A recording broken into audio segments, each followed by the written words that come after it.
Hello tout le monde. Alors aujourd'hui et pendant les jours qui suivent, on a la chance d'expérimenter et d'explorer, pour celles qui ne l'auraient pas constamment dans leur carte en Human Design, la porte 3, qui est dans le centre sacré, dans le centre sacral. Donc là, c'est le centre lié au plaisir, à la joie. C'est un centre moteur qui, lorsque l'on est dans la joie, s'illumine. Et cette porte 3, eh bien, elle est là. On l'appelle la porte de l'organisation, la porte de l'enfant éternel, la porte de l'ordonnance aussi. Avec cette porte, la sagesse, parce qu'en fait, tout est une question dans la vie d'apprendre, d'évoluer et de s'élever encore et encore pour devenir de plus en plus sage en fait. Et cette porte, sa sagesse ultime, son siddhi comme on le nomme en Jinki, c'est l'innocence. C'est-à-dire cet enfant intérieur que l'on a toutes et qui ne se prend pas au sérieux, qui n'a pas de barrière, qui n'a pas de loi. Et voilà, qui ne se prend pas au sérieux, qui explore la vie et qui suit son cours sans se prendre la tête en fait.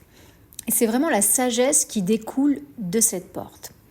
Alors pour atteindre la sagesse, il faut un certain lâcher-prise. Et pour avoir un lâcher-prise, il faut la connaissance, il faut voir tous les côtés de cette belle énergie. Donc le côté lumineux de cette belle énergie, c'est l'innovation. Son cadeau qu'elle apporte à la communauté lorsqu'on la porte nous-mêmes, c'est d'avoir cette capacité de créer des choses innovantes pour créer le changement dans notre vie, dans la vie des autres. Et pour se le permettre, il faut vraiment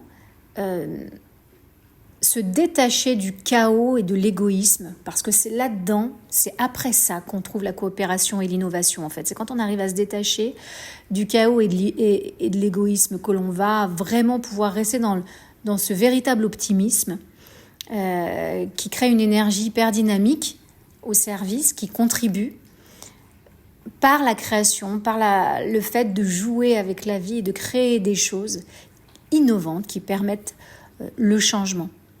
Ça, c'est le cadeau de cette belle énergie de la porte 3. Et son côté obscur, sa zone d'ombre, c'est le chaos.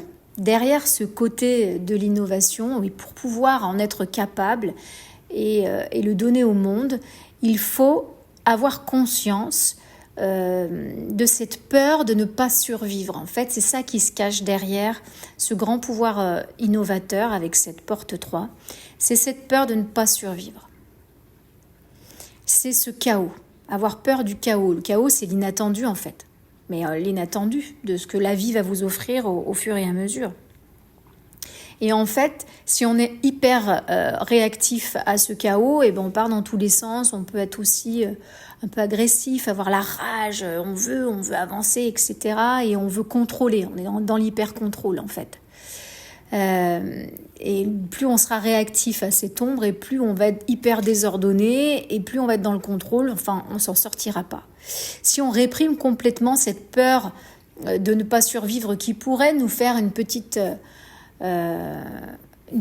poussée d'adré qui nous mènerait à vraiment relativiser notre mélancolie et à créer, lorsque cette mélancolie on saura la gérer, lorsque cette peur on l'aura acceptée, et faire en sorte d'avoir la foi en la vie et puis laisser la peur de côté pour créer l'innovation et être innovante finalement. Si on réprime ce côté-là, si on n'en a vraiment pas conscience du tout, on est dans la rétention. On peut être quelqu'un de très constipé, faire de la rétention d'eau, avoir une prise de poids excessive, être en surpoids, etc. C'est vraiment le fait, cette peur, comme quand on dit rétention anale, quand on serre les fesses qu'on a peur. Voilà, on est là-dedans. Si vraiment on veut pas voir qu'on fait du déni, c'est toujours cette perception du fait de si tu ne vois pas, si tu ne veux pas conscientiser l'émotion qui est là et qui est plutôt douloureuse ou qui est pas très sympa à vivre pour le moment, elle va persister et elle va s'amplifier et tu vas souffrir. Donc il faut toujours se laisser traverser par les émotions, il faut toujours apprendre à conscientiser, à observer pour arriver à être dans le côté lumineux de cette belle porte 3 et d'être connecté à notre enfant intérieur. Donc voilà ce que ça nous laisse comme exploration pour ces prochains jours. N'hésitez pas à me laisser vos commentaires, à voir comment ça a impacté cette énergie. Si vous ne l'avez pas dans votre carte habituellement en design humain, comment c'est venu impacter dans votre vie? Est-ce que vous avez plutôt sombré dans le chaos? Est-ce que vous avez été désordonné? Est-ce que vous avez souffert de constipation? De rétention d'eau peut-être? Ou plutôt, vous avez su transformer, vous avez été hyper créative, vraiment dans cette capacité de transformer par l'innovation, puisque cette porte recherche la mutation. Et surtout, cette porte, lorsqu'on est bien aligné, on a la patience suffisante. On a vraiment aussi confiance en soi et on est hyper discipliné pour attendre le bon moment. Parce qu'il y a aussi, avec cette énergie de la porte 3, d'être au bon moment, au bon endroit. Parce qu'on a confiance, on a foi en la vie et que l'on sait que tout va bien se passer pour nous. Alors, je vous laisse explorer cette belle porte 3, puis je vous envoie plein de bisous. Portez-vous bien.